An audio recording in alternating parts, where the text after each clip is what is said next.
Salut la compagnie, c'est Jules Melon et aujourd'hui dans la Ciné Critique, je vais m'intéresser à un film de super-héros sorti en 2008 et réalisé par un certain Peter Berg qui depuis a commis certains films, on va dire moyens, voire pas bons du tout, comme le dernier Spencer Confidential sorti cette année sur Netflix. D'ailleurs c'est sur cette plateforme que j'ai vu, ou plutôt revu, ce Hancock, avec dans le rôle principal un certain Will Smith. À ses côtés nous avons Charlize Theron ou encore Jason Bateman. Alors oui, je l'avais découvert à l'époque et j'étais sorti mitigé du visionnage, mais j'avais envie de lui redonner une chance, un peu par association d'idées, suite au décès, tragique nouvelle que nous avons appris il y a quelques jours, de Chadwick Boseman, l'interprète de Black Panther au cinéma. Les médias ont mis ça en avant. Mais beaucoup ont dit que c'était le premier super-héros noir à l'écran. Alors déjà, pas du tout. Il y a eu Blade avant, au moins. Peut-être certains films de Blaxploitation aussi ont peut-être titillé l'univers du super-héros, j'en suis pas sûr. Mais il y a eu aussi ce Hancock, qu'on a un peu oublié dans le genre. L'histoire d'un super-héros alcoolique, voilà, mésestimé de tous, et puis il n'est pas sympa avec les gens. Il a de très grands pouvoirs, mais il n'en fait pas grand-chose. D'ailleurs, il a un peu une certaine amnésie, c'est pas d'où il vient, etc. Et un beau jour, il va tomber sur un gars, un responsable, en sorte de marketing, je ne sais pas trop, publicitaire, tout ça mélangé, j'ai un petit trou là-dessus, qui s'appelle Ray, qui va le prendre en main et soigner sa com, grosso modo, afin de faire de lui un super-héros qui va être apprécié, quoi. Faire des bonnes actions, aider la police, etc., etc. Sauf que, évidemment, ça ne va pas forcément se passer tout comme prévu, et qu'il va y avoir un rebondissement de choc à peu près au milieu du métrage, en lien, bien sûr, avec les origines de John Hancock. Alors, dit comme ça fait un peu Deadpool soft, c'est vrai, bon, c'est comique dans un certain sens.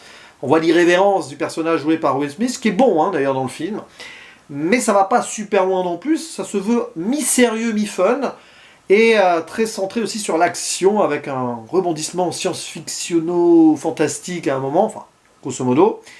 Et ce film n'est pas mauvais du tout, il n'est pas extraordinaire non plus, il est bon, ouais, voilà. Parce qu'en fait, il a du mal à trouver son équilibre entre fun, sérieux, entre scènes de super-héros ou rebondissements un peu fantastiques. On retrouve un petit peu l'univers ici des comics, sachant que ce n'est pas du tout un super-héros qui avait été créé auparavant dans un comics. C'est assez rare. Il faut savoir, il me semble que le film a été coproduit par Michael Mann, qui apparaît dans le film pour un petit caméo. Alors j'y pense parce qu'il y a des scènes d'action et tout. Il y a des moments où on essaye de faire un petit peu du hit, toute proportion gardée, et c'est pas là-dessus que le film brille. Disons que les scènes d'action, ouais.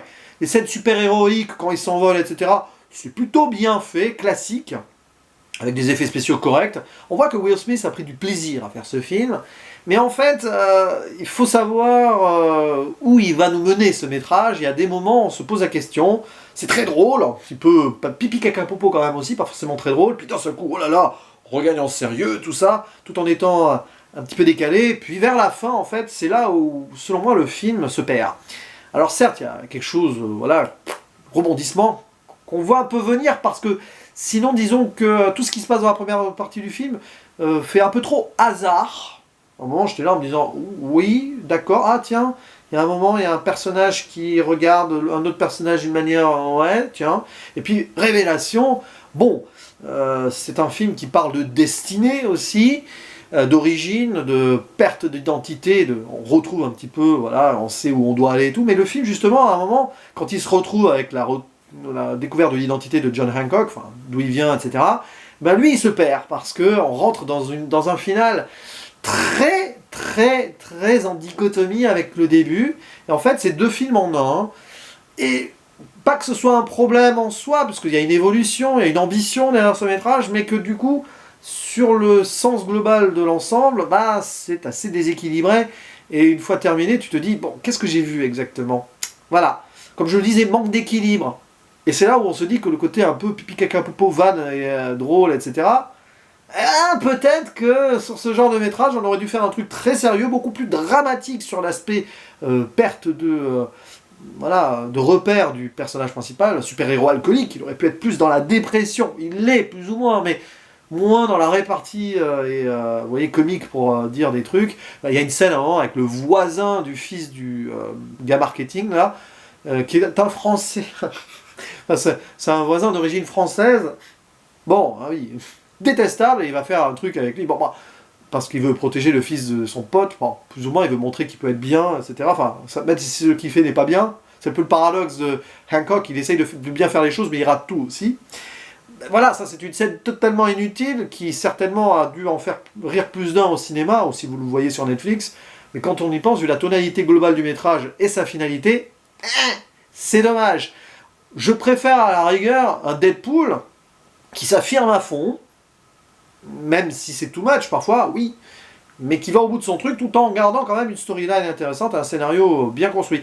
Là, le scénario, à la rigueur, pourquoi pas, mais il y a presque, je vais pas dire un Deus Ex Machina à un moment, mais pas loin, qui fait que, ouais, bon, d'accord. J'ai eu l'impression de voir, en fait, en ce film, un long épisode de la série Heroes, voilà, qui a été diffusée dans les années 2000, et c'est un petit peu à l'image de cette série, mal abouti sur son final, voilà, sur sa progression. Mais bon, passons. C'est quand même un film correct, qui se regarde en mode divertissement, mais qui aurait pu aller plus loin justement en profondeur. Dommage, si quand même à la fin, voilà, attention, on peut sortir des violons et tout si on veut, hein, mais voilà.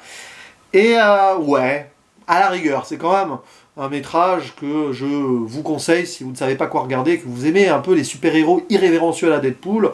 Il est sur Netflix, n'hésitez pas. Et puis Will Smith, quand même, quand on y pense, c'est l'un de ses bons rôles des années 2000, quoi. Voilà, il n'a pas eu des masses. Faut l'avouer. Je vous dis à la prochaine. Ciao.